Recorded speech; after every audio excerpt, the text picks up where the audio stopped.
Third semester students, আজকে আমরা যেটা আলোচনা করব সেটা হচ্ছে তিনটে পেপার আমাদের পড়তে হবে।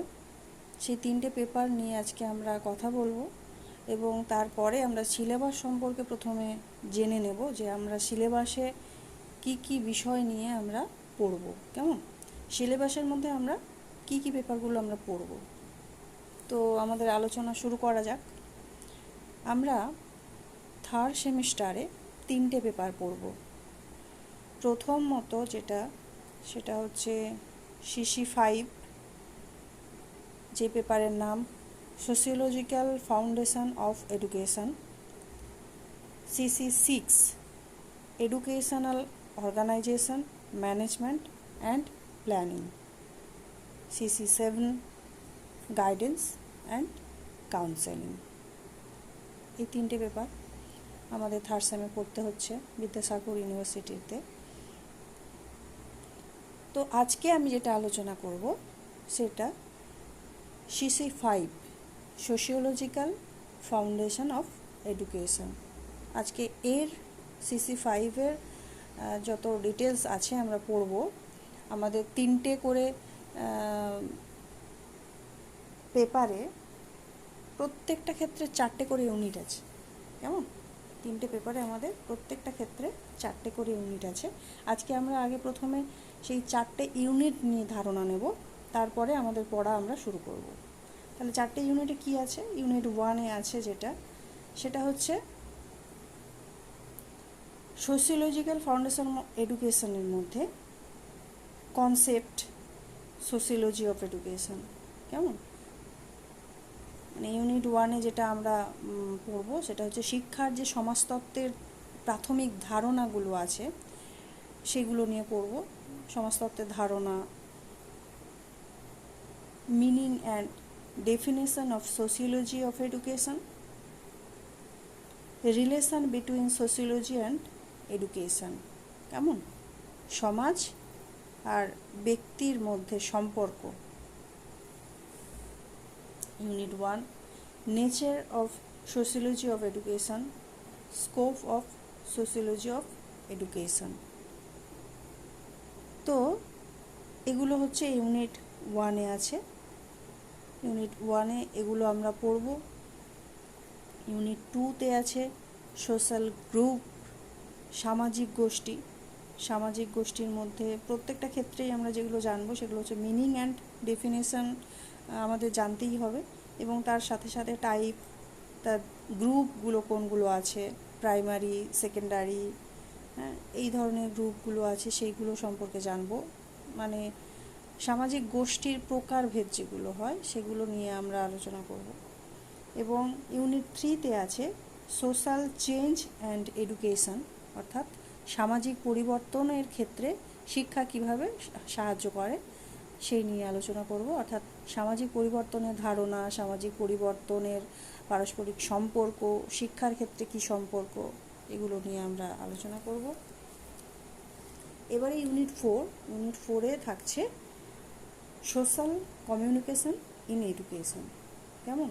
অর্থাৎ যোগাযোগ যে মাধ্যম, আমাদের যে যোগাযোগের মাধ্যম থাকছে সেই যোগাযোগের মাধ্যম নিয়ে আমরা আলোচনা করব, যেখানে যোগাযোগের সংজ্ঞা থাকবে, যোগাযোগের উপাদান, প্রকারভেদ, মানে মিনিং, ডেফিনেশন, এগুলো তো প্রত্যেকটা ক্ষেত্রেই থাকছে, এবং বিভিন্ন যোগাযোগের যে সংস্থাগুলো আছে সেগুলো বিভিন্ন গ্রুপ, মানে দল, গোষ্ঠী, সামাজিক যোগাযোগের ক্ষেত্রে যেগুলো মাধ্যম হিসেবে কাজ করে সে সম্পর্কে আমরা জানব। আমাদের CC5-এ তাহলে আমরা যেগুলো পড়বো আমরা জেনে নিলাম। ইউনিট 1, 2, 3, 4 এই 4টে ইউনিট পড়ব। আজকে আমরা যেটা শুরু করব সেটা হচ্ছে সোশিওলজিক্যাল ফাউন্ডেশন অফ এডুকেশনের ইউনিট 1 আমরা শুরু করব। কেমন? ইউনিট 1-এ আমরা কনসেপ্ট অফ সোশিওলজি নিয়ে আমরা আলোচনা করব। তো ইউনিট 1-এ কনসেপ্ট অফ সোশিওলজির ক্ষেত্রে, অর্থাৎ সমাজতত্ত্বের যে ধারণা, হ্যাঁ, সেই সমাজতত্ত্বের ধারণা নিয়ে আমরা কথা বলবো। আমরা তো প্রত্যেকেই সমাজবদ্ধ জীব, তাই না? তো সমাজবদ্ধ জীব অর্থাৎ সামাজিক জীব আমরা। তো আমরা সমাজের মধ্যেই জন্ম এবং সমাজেই আমরা বড় হচ্ছি, লালন পালন হচ্ছে আমাদের, এবং সেখান থেকেই কিন্তু আমরা শিক্ষা গ্রহণ করছি। আমাদের যে ধর্মকর্ম, আমাদের যে কর্মকাণ্ড, এগুলো কিন্তু সম্পন্ন হয় কেমন, এই সমাজ থেকেই।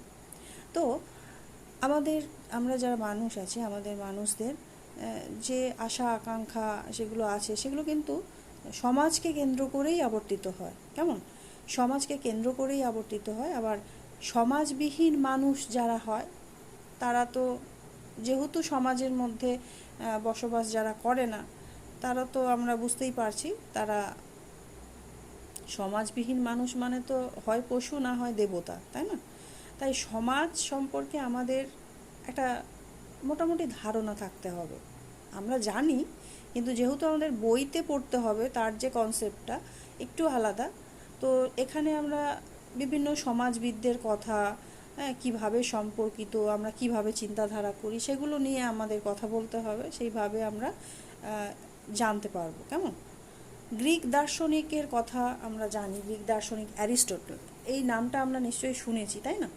তো গ্রিক দার্শনিক অ্যারিস্টটল বলেছিলেন, মানুষ প্রকৃতিগতভাবেই পারিবারিক কেমন, কারণ আমরা তো পরিবারের মধ্যেই জন্মগ্রহণ করছি। মানুষ প্রকৃতিগতভাবেই পারিবারিক, সামাজিক, আর রাজনৈতিক জীব।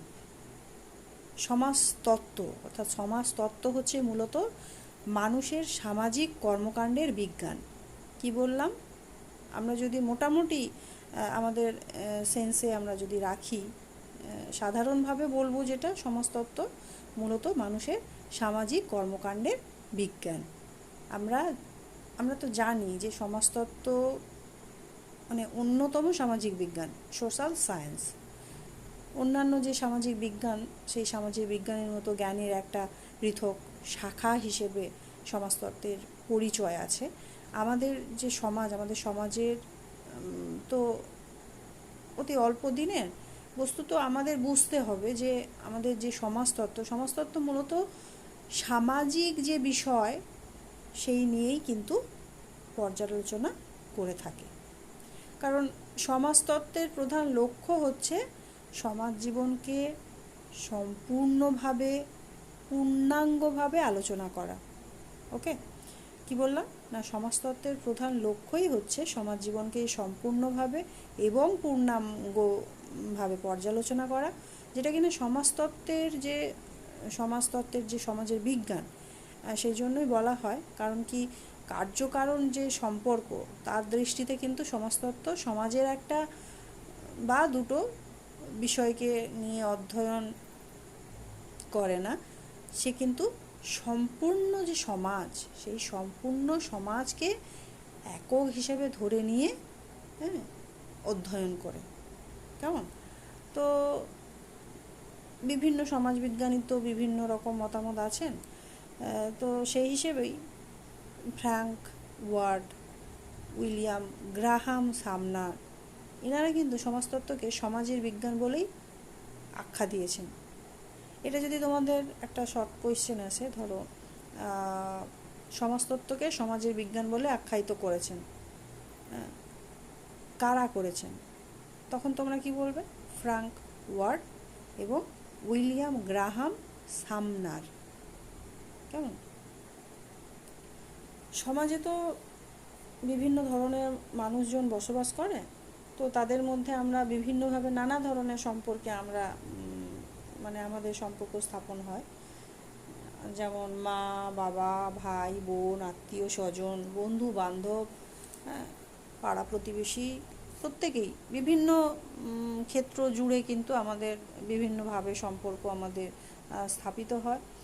তো সেই নানা ধরনের যে সম্পর্ক, সেটা যদি আমরা বিশ্লেষণ করি, তাহলে কিন্তু তখনই সমাজতত্ত্বের সূত্রপাত। কেমন?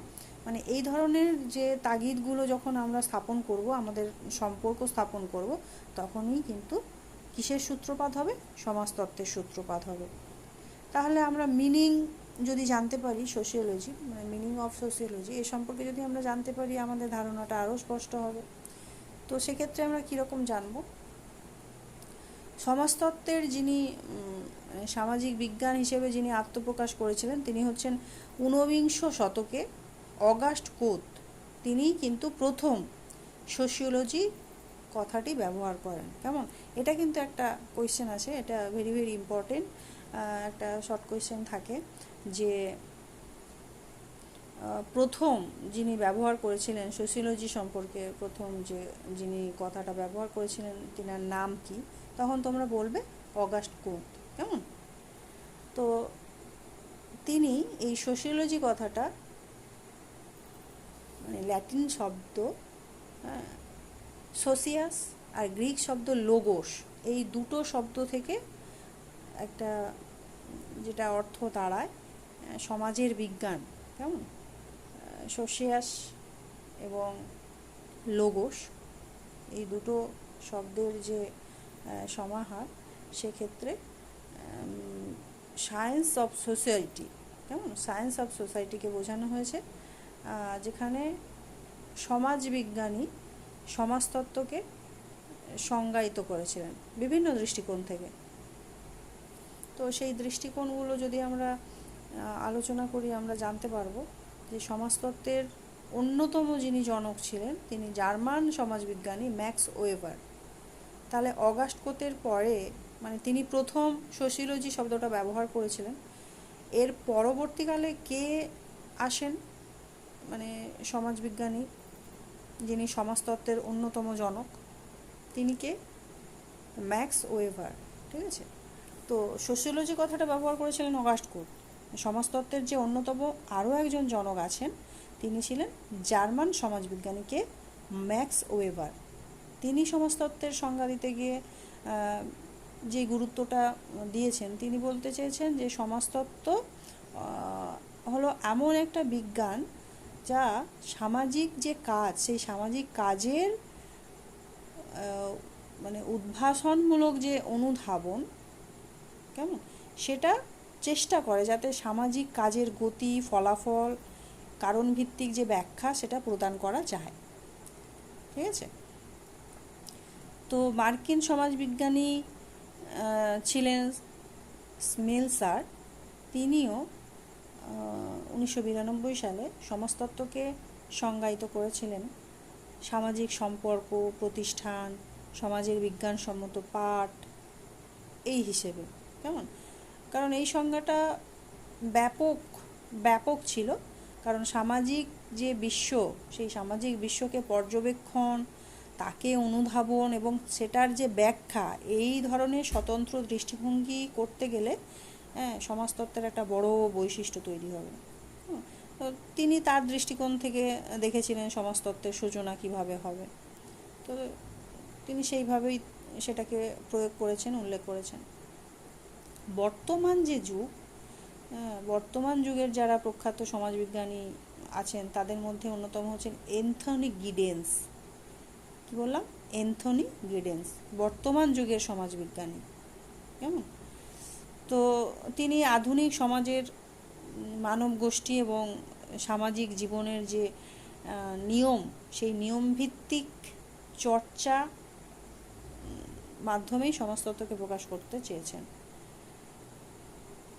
কারণ যে সামাজিক প্রতিষ্ঠানগুলো আছে, সেগুলো তো পরিবার, শিক্ষা ব্যবস্থা, অর্থনৈতিক ব্যবস্থা, ধর্মীয় প্রতিষ্ঠান কিভাবে কাজ করে এবং একে অপরকে কিভাবে সম্পর্কিত করে, তা সমাজতত্ত্ব বোঝার চেষ্টা করে। এটা গিডেন্সের মতামত ছিল, তিনি ব্যক্ত করেছিলেন। তো সামনার সেই সমাজতত্ত্বকে সামাজিক যে বিজ্ঞান, সেই সামাজিক বিজ্ঞান বলে আখ্যায়িত করেছেন, অর্থাৎ sociology is the science of social phenomena. কি বললাম? সামনার সমাজতত্ত্বকে কি বলেছেন? Sociology is the science of social phenomena. সমাজবিজ্ঞানী ডুরকেহেম, তিনি কি বলেছিলেন? তিনি বলতে চেয়েছিলেন sociology is the science of institution. কি বললাম? সমাজতত্ত্ব হলো প্রতিষ্ঠানের বিজ্ঞান, অর্থাৎ sociology is the science of institution. সমাজবিজ্ঞানী জিমেল, কি বললাম? সমাজবিজ্ঞানী জিমেল, অন্তস্থ জয় হস্যইকার হবে, অন্তস্থ জয় হস্যইকার, ময়কার ল। ইংরেজিতে হবে JEAMEL, জিমেল। জি অর্থাৎ JEAMEL, জিমেল। জিমেলের সঙ্গে আমরা পরিচিত, তাই না, নামটার সঙ্গে? কিন্তু এখানে যেই জিমেল বাংলার যেটা হবে, অন্তস্থ জয় হস্যইকার হবে, জি। কেমন? সেখানে জি ফর গড এরকম নয়, কিন্তু যে হবে। এটা মনে রাখতে হবে। তো তিনি কি বলেছিলেন সমাজতত্ত্বকে?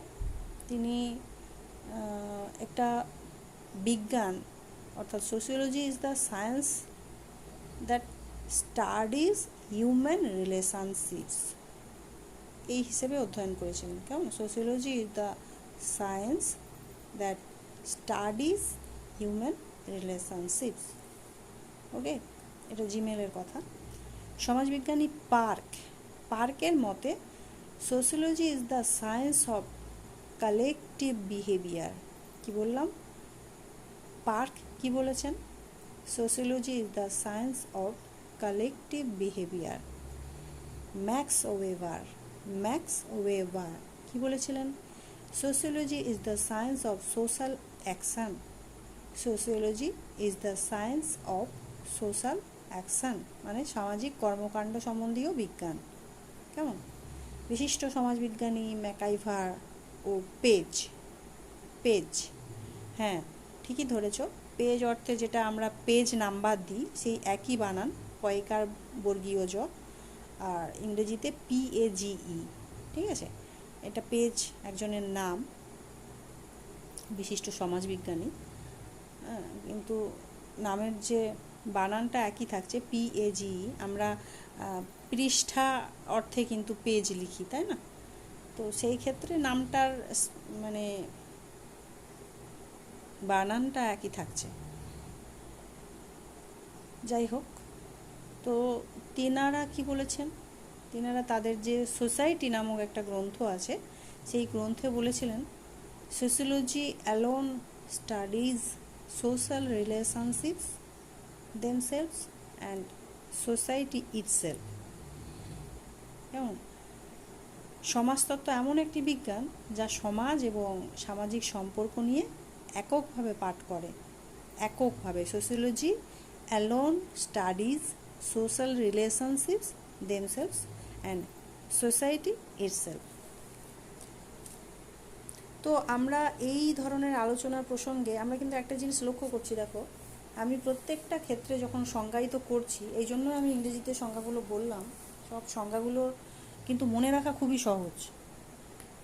কি কারণে? কারণ প্রত্যেকটা ক্ষেত্রে দেখো, sociology is the science of, এই কথাটা কিন্তু আমি বারবার ব্যবহার করছি। এই কথাটা একবার যদি তোমরা পড়ে নাও, তো এক লাইনের পড়াগুলো এগুলো মনে রাখতে সুবিধা হবে। অর্থাৎ sociology is the science of social phenomena. আমি আবারও একবার রিপিট করছি, এটা সামনার বলেছিলেন, sociology is the science of social phenomena, সামনারের মতে। ডুরকেহিম বলেছিলেন sociology is the science of institution, অর্থাৎ প্রতিষ্ঠানের বিজ্ঞান। কোভালেভস্কি বলেছিলেন sociology is the science of social organisation and social change. Simmel, এটা আমি বললাম, আমরাও জিমেলের সাথে পরিচিত, কিন্তু সেটা হচ্ছে জি দিয়ে শুরু, আর এখানে হচ্ছে জে দিয়ে শুরু। কেমন? JEAMEL, জিমেল। জিমেল বলেছিলেন sociology is the science that studies human relationship. Park বলেছিলেন কি? Sociology is the science of collective behaviour. Max Weber কি বলেছেন? Sociology is the science of social action. MacIver ও পেজ, বিশিষ্ট সমাজবিজ্ঞানী, এনারা দুজন কি বলেছিলেন তাদের সোসাইটি নামক গ্রন্থে? যে sociology alone studies social relationship themselves and society itself. অর্থাৎ সমাজবিজ্ঞান হচ্ছে এমনই একটি বিজ্ঞান যা কিনা সমাজ এবং সামাজিক সম্পর্ক নিয়েও এককভাবে পাঠ করে থাকে।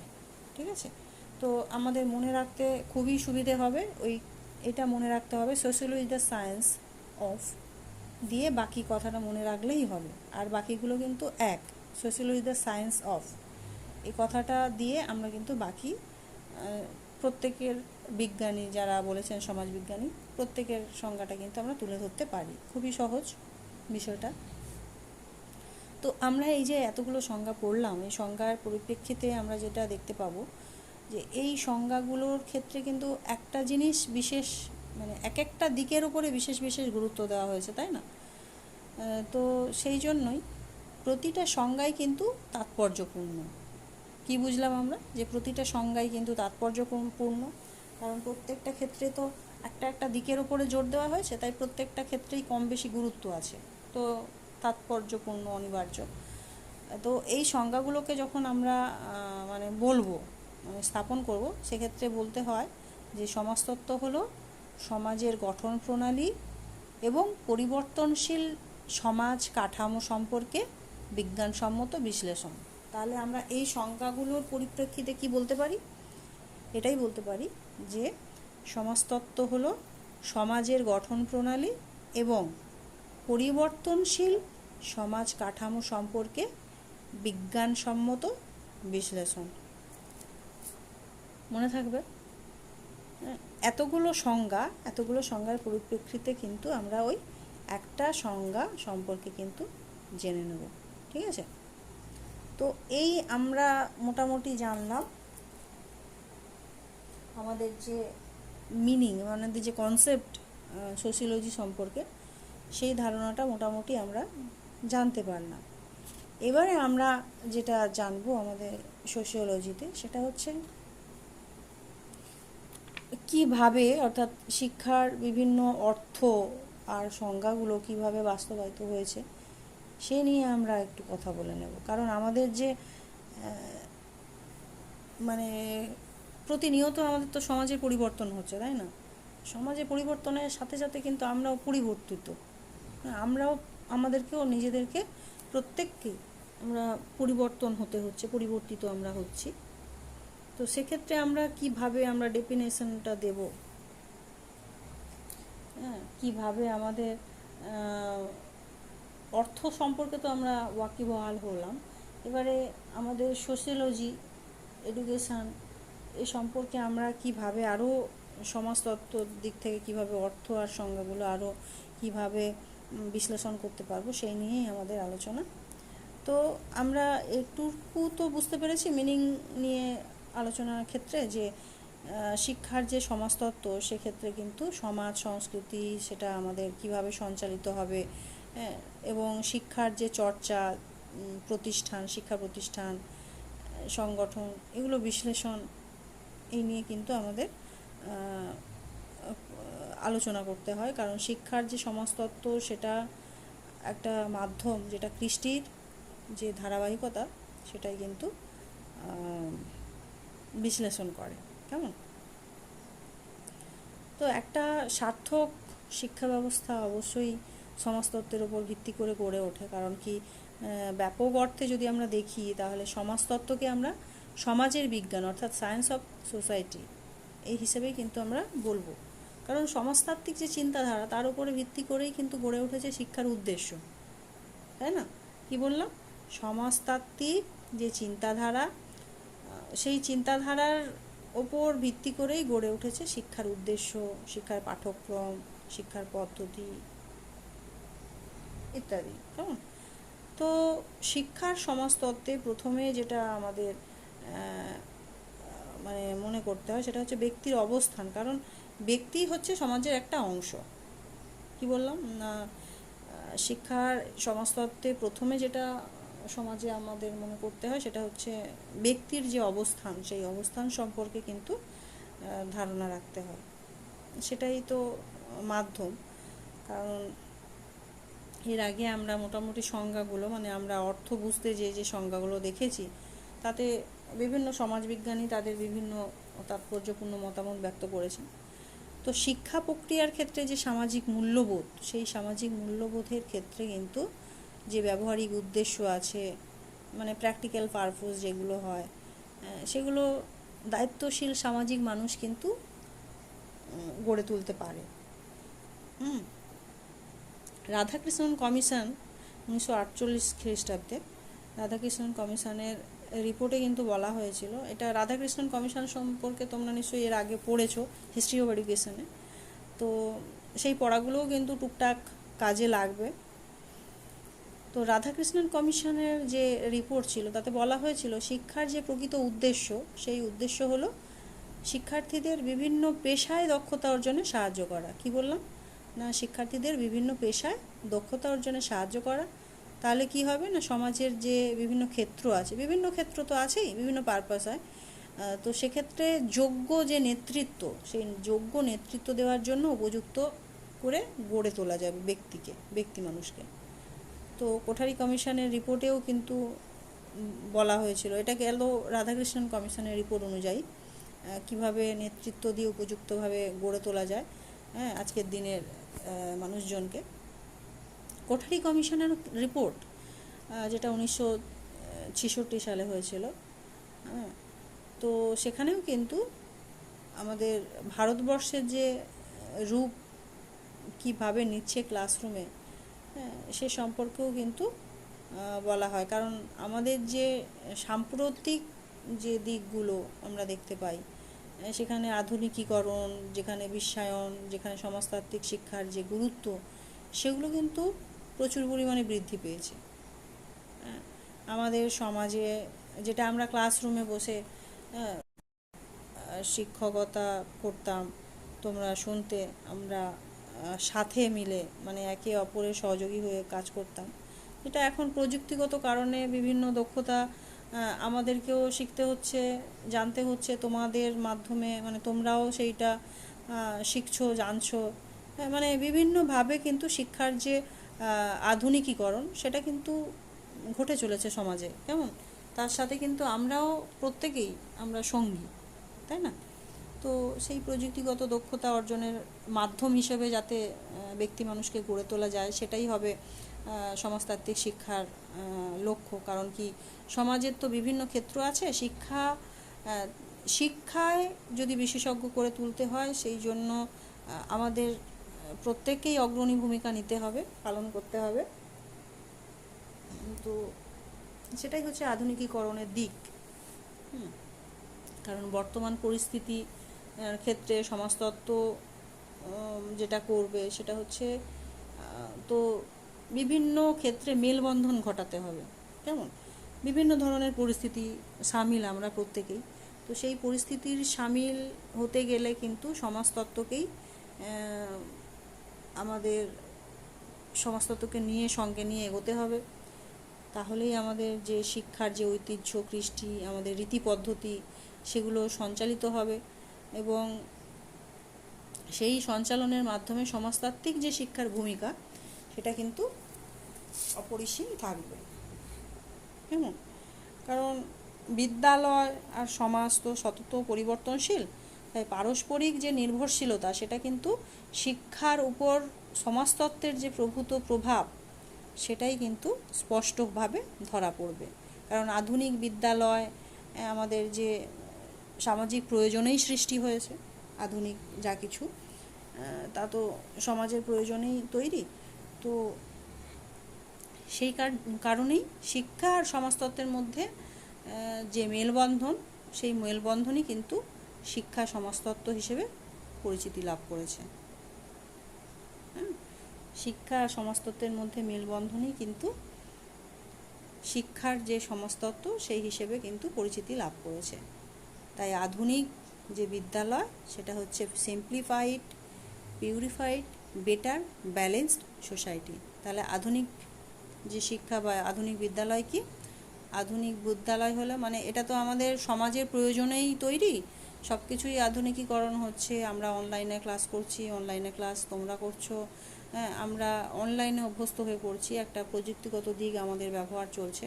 তো সেই জন্য আমাদের যে শিক্ষা সমাজতত্ত্বের মধ্যে যদি আমাদের মেলবন্ধন ঘটাতে হয়, তো শিক্ষাকেই সমাজতত্ত্ব হিসেবে পরিচিতি লাভ করেছে শিক্ষা সমাজতত্ত্বের মধ্যে মেলবন্ধনই কিন্তু শিক্ষা সমাজতত্ত্ব। বোঝা গেছে? কারণ আধুনিক বিদ্যালয় হলো simplified, purified, better, balanced society. Okay, তো মোটামুটি আমরা এটুকু ধারণা তো পেলাম। এই ধারণার ক্ষেত্রে আমরা আরও কিছু মানে বিভিন্ন শিক্ষাশ্রয়ী সমাজতত্ত্বের বিভিন্ন দিকগুলো আমরা এই পরবর্তীকালে আরও তুলে ধরব। আজ তাহলে এই পর্যন্তই। নেক্সট দিন আমরা যে রিলেশনগুলো আছে সেই নিয়ে আমরা কিন্তু আলোচনা করব।